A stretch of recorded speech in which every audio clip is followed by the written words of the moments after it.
Sa pagtawag ng love ni John Rendez kay Nora, pagpapatunay nga ba ito na may relasyon ang dalawa?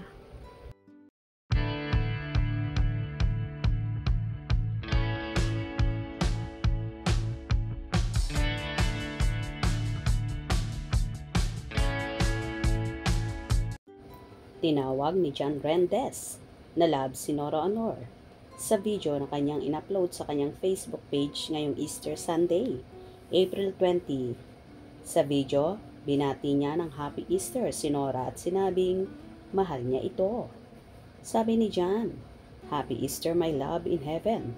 See you soon. I'll be there because I love you. I will always love you."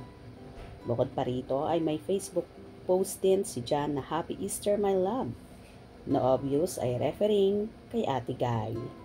Sa pagtawag ni John ng love kay Ate Guy, ibig bang sabihin nito ay talagang may relasyon sila at hindi lang nila maamin? Dumalaw na si Rendez sa burol ni Nora sa Heritage Park sa Taguig. Sumakabilang buhay ang superstar ng Philippine cinema sa edad na 71 noong April 16 dahil sa acute respiratory failure ayon sa kanyang anak na si Ian De Leon.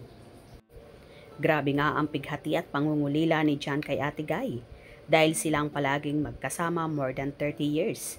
Sobrang lungkot nga ni John na di na niya alam ang gagawin sa ngayon kung paano siya kikilos na wala na sa tabi niya si Nora na palagi nakasuporta, nagpapaalala at nagmamahal sa kanya ng lubos.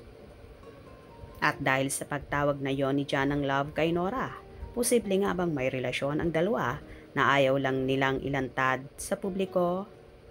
Anyway, nagbigay naman ng tribute ang impostonator ni Nora Aunor na si Ate Gay, kung saan kinanta nila ang Bagong Bayani kasabay ng mga fans na naroon sa mismong burol ng namayapang superstar.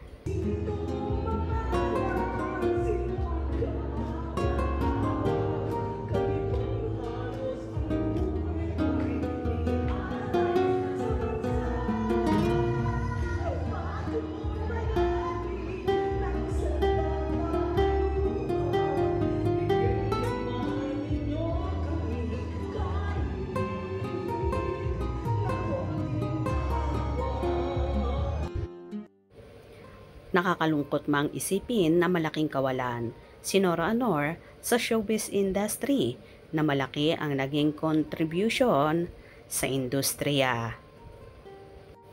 Paalam Ate Guy at maligayang paglalakbay.